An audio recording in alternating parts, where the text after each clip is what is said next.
11ই August যে আমরা আবেদন জমা দিয়েছিলাম শিক্ষা উপদেষ্টা বরাবর, সেটা কিন্তু এনটিআরসি থেকে অনুমতি পেয়ে এবং শিক্ষা উপদেষ্টাও সেটাতে কিন্তু অনুমতি দিয়েছিলেন। কিন্তু দেওয়ার পরে ওইটা আইন মন্ত্রণালয়ে পাঠান। যেহেতু আমাদের আইনগতভাবে এখন আমরা বৈধ না, ওরা মনে করে, আমরা মনে করি না। আমরা মনে করি যে আমরা আইনগতভাবে এখনও বৈধ, কারণ আমরা 2015 সালে পরিপত্রের আগেই সনদ লাভ করছি এবং 2018 সালের এমপিও যে নীতিমালা হয়েছিল সেই এমপিও নীতিমালা প্রণয়নের আগেই আমরা সনদ লাভ করছি। সেই জায়গা থেকে কিন্তু আমরা এখনও নিয়োগযোগ্য এবং বৈধতা আছে। এখন দাবি মানা না মানা তো এখন কি বলে, ওই যে পড়েছি মোগলের হাতে, খানা খেতে হবে তার সাথে। তো যখন যে সরকার আসছে সেই সরকারের ইচ্ছা অনুযায়ী আমাদের দাবিটা সেইভাবেই দেখা হচ্ছে। এখন আমরা শিক্ষা উপদেষ্টার কাছে চাইলাম, পাইলাম না 11ই আগস্টেরটা, সেটার জন্যই একটা সূচনা হয়েছিল বিশেষ গণবিজ্ঞপ্তি। সেটা যখন আমিররা সরাসরি জানিয়ে দিল যে বিশেষ গণবিজ্ঞপ্তি চায় না, ওটা স্থগিত হয়ে গেল। তারপরে 18 যারা পরীক্ষা দিছে, ভাই এরা কি বলবো, এদের তো কথা বলার ইয়া নাই, যে তারা পরীক্ষা দিয়েছে, রেজাল্ট কিন্তু হয়নি, পাশ করবে কি করবে না এখনও কিন্তু ঠিক হয়নি, সনদও লাভ করেনি। অথচ তারা যে হুমকিগুলো দেয়, যে ভাষায় কথা বলে এবং যে ধরনের মন্তব্য তারা করে আমাদের নিয়ে, 1 থেকে 12তমদের নিয়ে, এটা প্রচণ্ড লজ্জাকর একটা ব্যাপার যে একটা শিক্ষিত ছেলে, একটা শিক্ষিত মেয়ে শিক্ষক হতে চাচ্ছে এমন একজন প্রার্থী, অথচ তারা যে কথাগুলো লেখে যেটার সাথে এই শিক্ষক হতে যাওয়া প্রার্থীর কোনো মিল নাই। সুতরাং এই ধরনের লোকগুলো কি করছে, এরা আমাদের বিরুদ্ধে কিন্তু যাতে কোনো গণবিজ্ঞপ্তি না হয়, যাতে আমাদের কোনো প্রকার নিয়োগ আমরা না পাই, আন্দোলনের মাধ্যমে যাতে না পাই, সেই জন্য তারা কিন্তু বিভিন্ন জায়গায় দৌড়াদৌড়ি করছে। আজকে আমি আপনাদের একটা বিষয় বলবো। আপনারা দেখবেন যে বিভিন্ন জনে বিভিন্ন রকম পোস্ট কিন্তু দিচ্ছে এবং সেই পোস্টের মধ্যে আপনার আছে যে আমরা কতিপয় কিছু লোকের জন্য নিয়োগ চাইছি এবং লিস্ট জমা দিচ্ছি। আমি আপনাদের কাছে একটা প্রশ্ন রাখতে চাই।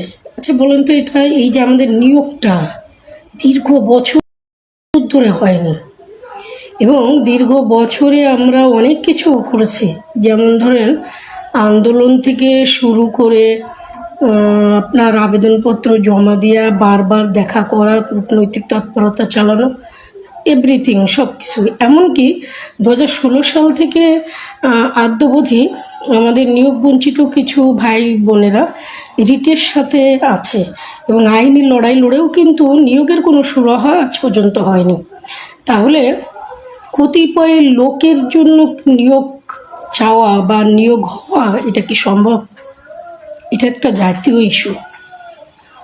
আপনার যদি সবাইকে নিয়োগ দিতে পারে তবেই এই নিয়োগটা হবে, কিন্তু সবাইকে যখন দিতে পারবে না, নিয়োগটা কিন্তু হবে না। তাই যারা বিভ্রান্ত ছড়ানোর জন্য বলছে যে নীলিমা কতিপয় কিছু লোকের জন্য নিয়োগ চাইছে, আমি আপনাদের উপর ছেড়ে দিলাম। আমার হাসি লাগে এসব কথা শুনলে। আচ্ছা, প্যানেলে তো 22,000-এর লিস্ট জমা হয়েছিল, নিয়োগ কি হয়েছিল বলে? লিস্ট জমা দিলে নিয়োগ হয় বুঝি? হয় না রে ভাই, হয় না। লিস্ট যে জমা দেবেন সেই জায়গাটা তো আসবে, সেই জায়গাটাই তো আসেনি, কোথায় জমা দেবেন? সুতরাং এই ধরনের কথা যারা বলে এদেরকে বয়কট করেন। সময় এসেছে উপযুক্ত জবাব দেওয়ার তাদের। প্যানেলের আন্দোলন কেন শেষ হয়েছিল জানেন? অনেক কারণে। উপযুক্ত জায়গায় না যাওয়া। এই প্যানেলের মাঠ থেকে বিভিন্ন সময় বিভিন্ন নেতার কাছে যাচ্ছে বলে যারা টাকা নিয়ে, মাঠ থেকে টাকা নিয়ে, সাধারণ নিবন্ধনদারীদের টাকা, সেটা নিয়ে চলে যেত। বিকালে ঘুরে এসে বলতো অমুকের কাছে গেছি, তমুকের কাছে গেছি। হয়তো দেখা গেছে যে উদ্যানে বসে আছে, কোথায় চার দোকানে বসে আছে, খাওয়া দাওয়া করছে, লাঞ্চ সেরে চলে এসে মাঠে বিশাল এক ব্রিফিং দিল। সুতরাং এইগুলোকে আর মন ভোলে না। প্যানেলের যখন আমরা অবরোধটা হয়েছিল 21শে ডিসেম্বর, আপনারা তার আগের দিনকে আমাদের মিটিং হয়েছিল। সেই মিটিংয়ে আমরা পরপর কিছু প্রতিনিধি লিস্ট অনুযায়ী করা হয়েছিল, নেতৃত্বের লিস্ট, কারা আসবে নেতৃত্বে। অবরোধ হতে পারে, পুলিশ ধরতে পারে, বিভিন্ন রকম অসুবিধা হতে পারে, তাহলে পর্যায়ক্রমে কারা আসবে। তো সেইখানে আমরা 3 নম্বরে নেতৃত্বে ছিলাম।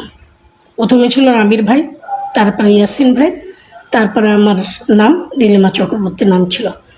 এখন যখন মাঠে গেলাম তখন দেখলাম যে প্যানেলের সেই অবরোধের সময় আমাকে প্রথমে পিছনের দিকে রাখা হয়েছিল মাইকের সাথে। তো আমি যখন সামনে গেলাম দেখলাম এলোমেলোভাবে এখানে 5 জন, ওখানে 7 জন, ওখানে 3 জন এভাবে বসে আছে। সেখানে ইয়াসিন ভাই নাই, আমির ভাইকে পুলিশ টানাটানি করছে। তো আমি স্লোগান দিতে দিতে সেখানে গেলাম এবং প্রতি মাঠটাকে কিন্তু আমি পুরোটা সময় নেতৃত্ব দিয়ে গেলাম।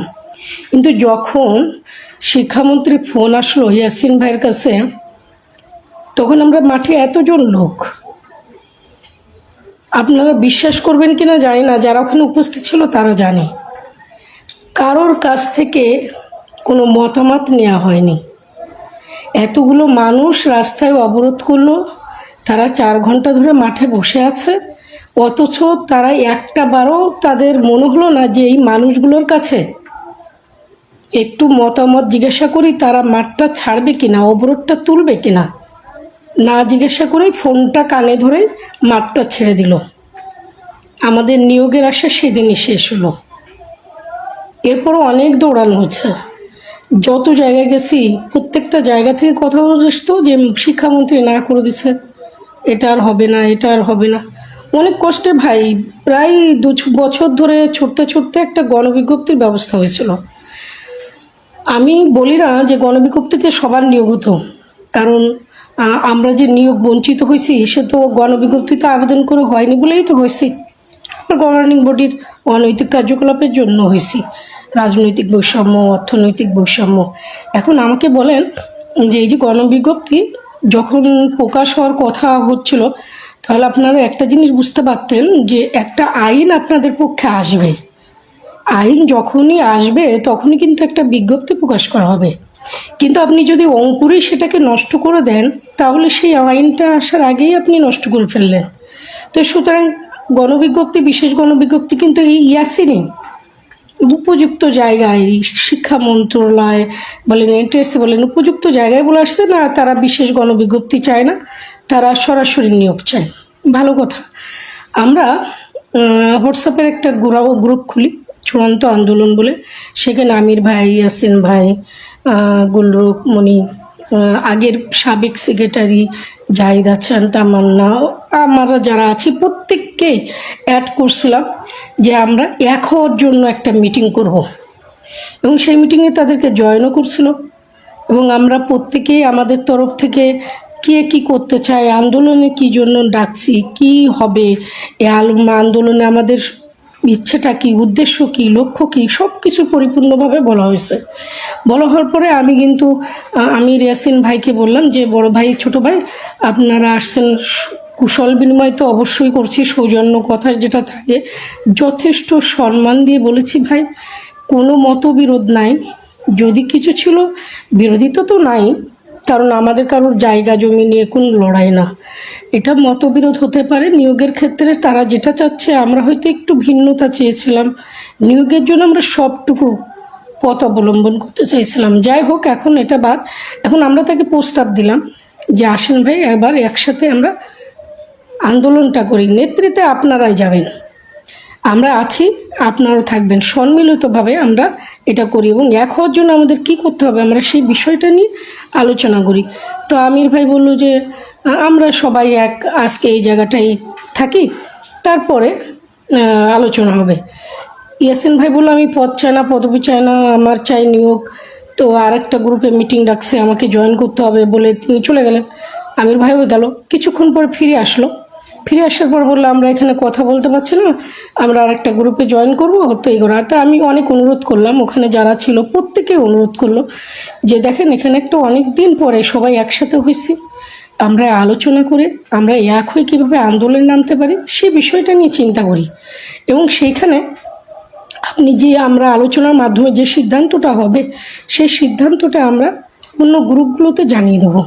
কিন্তু আমরা এখানে যারা আছি প্রত্যেকেই একদম সশরীরে এই আন্দোলনের সাথে সক্রিয় ভূমিকায় রয়েছি।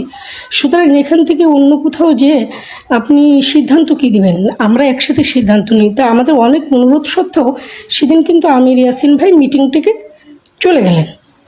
চলে যাওয়ার পরে অনেকে তাদের প্রতি বিরক্ত হলো।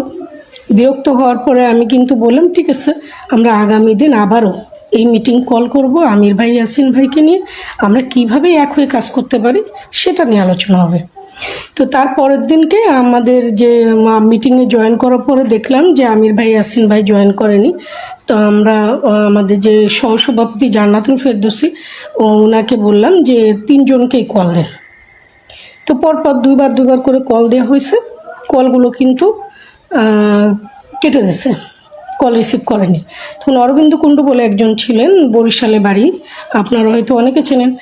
তো তাকে বললাম যে আমির ভাইকে কল দেওয়ার জন্য। তো সে কথা বলার পরে আমির ভাই বলল যে না, নীলিমা ম্যাডামের সাথে তো আমার মতামতে মেলে না, উনি গণবিজ্ঞপ্তি চাইছিলেন, আমি গণবিজ্ঞপ্তি চাই না, সরাসরি নিয়োগ চাই। তা আমি এবার আরও বললেন যে ওনাকে বলেন উনি কি চায় সেটা লাইভ করতে, আমি এটা শুনে পরে যদি মনে হয় যে আমার যাওয়ার ইচ্ছে আছে তাহলে আমি যাব। তো এই কথা শোনার পরে আমি বললাম যে আমরা প্রত্যেকটা 2 বছর ধরে যে আন্দোলন করছি, এই আন্দোলনের দাবি থাকে একটাই, শর্তহীনভাবে সরাসরি নিয়োগ চাই। আলাদা কি চাইলাম? সেও সরাসরি নিয়োগ চাচ্ছে, আমরাও সরাসরি নিয়োগ চাচ্ছি। আমি বিশেষ গণবিজ্ঞপ্তির কথা এই জন্য বলেছি, ব্যাখ্যা করে বলছি এই জন্য যে এনটিআরসির যে সিস্টেম, এই সিস্টেমে প্রথমে একটা গণবিজ্ঞপ্তি প্রকাশ করা হবে এবং সেই প্রকাশের মাধ্যমে নিয়োগ সুপারিশ করা হবে। এটা ওদের সিস্টেমে রয়েছে, সরাসরি নিয়োগটা সিস্টেমে নাই, ব্যাচভিত্তিক নিয়োগ সিস্টেমে নাই। এখন আমরা তো অনেকটা দিন দৌড়াইলাম না, দৌড়ায়ে যেটা পাইলাম সেটাই ব্যাখ্যা করছি। আজকে যে আন্দোলন রাখছি সেটারও কিন্তু প্রথম দাবি শর্তহীনভাবে সরাসরি নিয়োগ চাই। তাহলে আলাদা কিছু চাইলাম কোথায়? আলাদা কিছু তো চাচ্ছি না, সরাসরি নিয়োগই তো চাচ্ছি। তাহলে তাদের আসতে সমস্যা কোথায় হলো? তারা সেটা আসলো না। তারপরে বললো লাইভ করে জানাতে, আমি লাইভের মাধ্যমে তাদেরকে আহ্বান জানালাম। তারপরেও অনেক লোকজন তাদের কথা বললো। আজকে সকালেও আমরা প্রত্যেকেকে আবার জয়েন করালাম যে ঠিক আছে, তাদের একটা প্রস্তাব আমি শুনছিলাম সমন্বয়ক করে আন্দোলনের ডাক দেয়া। এখন সমন্বয়কের আমি প্রথমে এখানে একটা ক্লিয়ার করি যে যখন সমন্বয়ক প্রথমে আপনি করবেন তখন আপনি যে নতুন একটা ব্যানার নিয়ে যাবেন এটাতে কিন্তু আপনার রিস্ক আছে। এই জন্য যে সরকারকে বিপদে ফেলার জন্য এরা হয়তো মাঠে নামছে, কিন্তু আমরা কিন্তু সরকারকে বিপদে ফেলার জন্য না। আমরা 3 বছর ধরে লাগাতার আন্দোলনের সাথে আছি। তাহলে লাগাতার যে আন্দোলনের সাথে থাকলাম সেটার প্রমাণ কি? আমাদের প্রমাণ হলো আমাদের বিভিন্ন আবেদন করা, বিভিন্ন জায়গায় যে আবেদনপত্রগুলো করেছি সেগুলো আমাদের প্রমাণ। এই ব্যানারটা আমাদের প্রমাণ। ডিএমপিতে যে বারবার আমরা যে কোনো কর্মসূচি নেওয়ার আগে যে অনুমোদন চেয়েছি সেটা একটা প্রমাণ। মিডিয়া কভারেজ হয়েছে সেটা একটা প্রমাণ। এখন আপনি আলাদা একটা ব্যানার নিয়ে গেলে সেই প্রমাণ কিন্তু আর থাকলো না। দ্বিতীয়ত হলো এখনও ডকুমেন্ট তুলে দিচ্ছে, গণস্বাক্ষর দিয়ে বিশেষ গণবিজ্ঞপ্তি আটকানোর ব্যবস্থা করছে। আর হুমকি তো আছেই, প্রতিনিয়ত আমার নাম ধরেই প্রতিনিয়ত দিয়ে যাচ্ছে। যদিও আমি এগুলো তোয়াক্কা করি না। আমরা আজকে ডিএমপিতে আবেদনপত্র জমা দিয়েছি, আমরা সাময়িক যে অনুমতিপত্র সেটা কিন্তু আমাদের কাছে এসে গেছে। সুতরাং আমরা যতবার প্রোগ্রাম করি প্রশাসনের অনুমতি নিয়েই করি, ঠিক আছে? এদিক থেকে আমরা আছি। এখন বিষয় হলো যে হঠাৎ করে কেন ইয়াসিন ভাই এরকম একটা পোস্ট দিল? আপনি আমাকে মানে আপনারা যে ভালোই বলতে পারবেন, আমি আসলে বলতে পারবো না। আমি যাকে ডাকলাম, যাকে প্রস্তাব দিলাম এক হওয়ার জন্য, এরপরও বললাম ভাই যেভাবে এক হওয়া যায় সেটা বলেন, তারা কিন্তু বলেনি। তারপর বাইদা বাই আমি যখন শুনলাম যে তারা সমন্বয়কের কথা বলছে, আমি কিন্তু সেটাতে রাজি হলাম।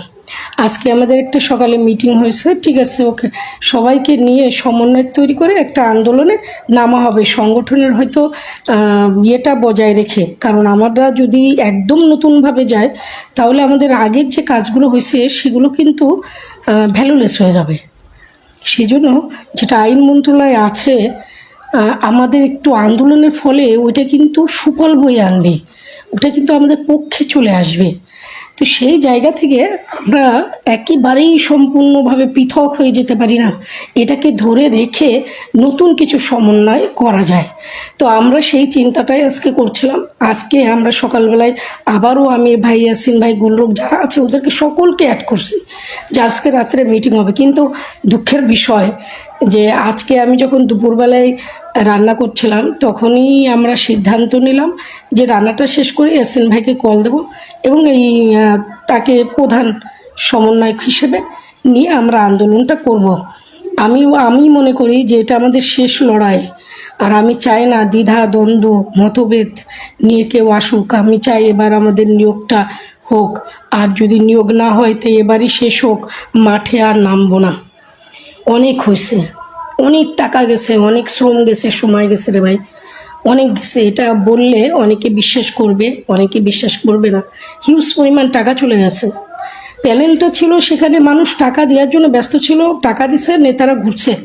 কিন্তু ভাই এই সংগঠনটাকে গড়ে তুলতে আমাকে নিজে টাকা ব্যয় করতে হচ্ছে সমানে এখনো পর্যন্ত। আর যারা কেন্দ্র কমিটির কিছু লোক আছে 7-8 জন, এরা প্রতিনিয়ত টাকা দিয়ে আমাদের এই প্রতিটা কর্মসূচিতে যায়। এরপরে যখন কর্মসূচিতে কেউ আসে, কেউ 50 টাকা, কেউ 100 টাকা, মানে কেউ দেয়ও না। কখনো কাউকে জোর করা হয়নি যে আপনাকে এটা দিতে হবে। আমাদের কোনো ফান্ড কোনো দিনই ছিল না, কারণ আমরা ফান্ড কোনো দিন গঠন করিনি। এখনও যে একটা আন্দোলন চলমান, মানে সামনে আমরা নিচে যেহেতু ডিএমপি থেকে আবেদনপত্র জমা দেওয়া হয়েছে, আন্দোলন অবশ্যই হবে 29 তারিখ 30, এবং আন্দোলন হবে। কিন্তু যদি বলেন যে ফান্ড আছে, 1 টাকাও ভাই ফান্ড নাই, সেটাও কিন্তু আমরা নিজেরা খরচ করে চলছি। এখন কেউ বলতে পারবে না যে তাদের কাছে বলছে যে ভাই টাকা দেন টাকা দেন, এটা কখনো বলিনি। সুতরাং আমরা কিন্তু নিজের চেষ্টায় কিন্তু চলতেছি রে ভাই। এখন যদি আপনারা বিভ্রান্ত হয়ে যান, আপনারা যদি দ্বিধাদ্বন্দ্বে ভোগেন, ভাই আমি ওর বড় অসহায় বোধ করি। আপনারা যদি বিভ্রান্ত হন, আপনারা শিক্ষিত লোক, নিয়োগের লড়াই লড়তে আসবেন, এখানে কোনো ভয় নাই। দ্বিতীয়ত কে কে বললো, আপনি নিজের না ভিতরে মগজ আছে, জ্ঞান আছে, বুদ্ধি আছে, বিচার করবেন।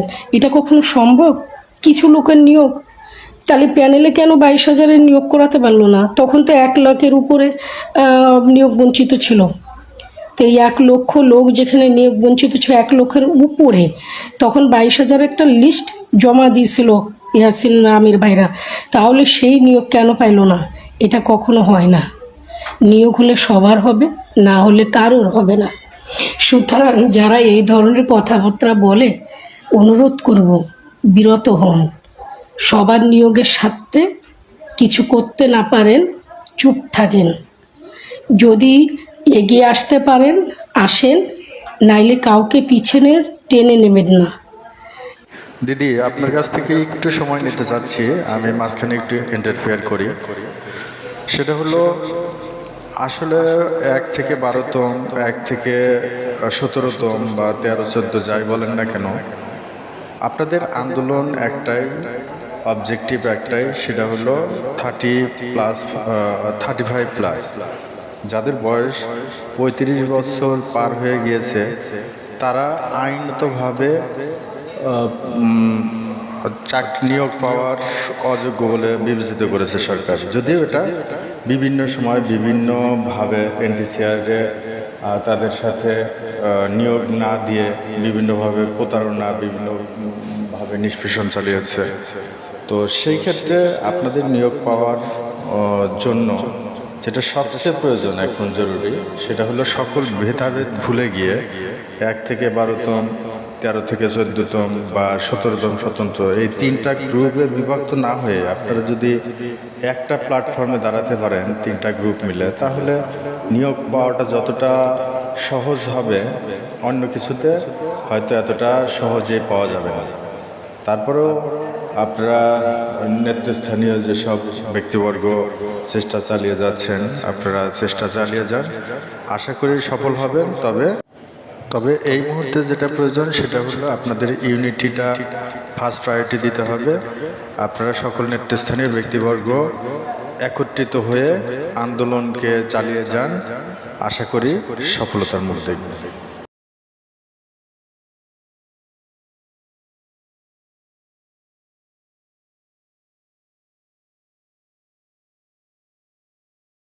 কেউ কি বা আগে আবার কিছু লোক আছে যে নীলিমার দুই একটা মানে খুব কম সংখ্যক, এটা 3 থেকে 5 জন তারা আছে, বলে যে না নীলিমা কে হবে না, ওকে পদ থেকে সরে যেতে বলে।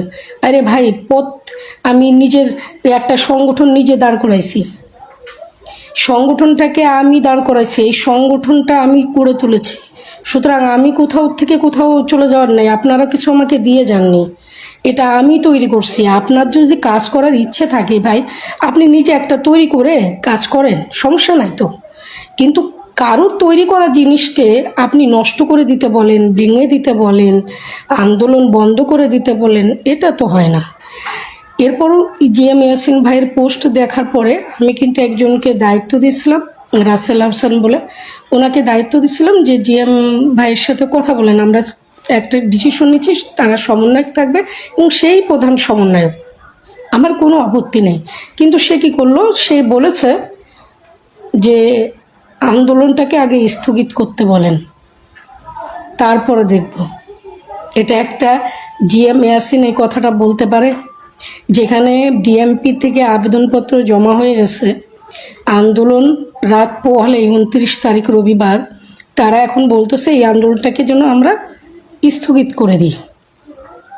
এটা সম্ভব না রে ভাই, আন্দোলন স্থগিত হবে না, আন্দোলন 29 তারিখেই হবে এবং নিয়োগের লড়াই সর্বোত্তকভাবে চেষ্টা করা হবে। আমরা ওইখানে অবস্থান নেব 2টা ঘন্টা, তারপরেই শিক্ষা উপদেষ্টার উদ্দেশ্যে যাত্রা, তারপরে যেটা হবে ভাই সেটা এখন বলা যাবে না, এটা কিছুটা বুঝে নিতে হবে।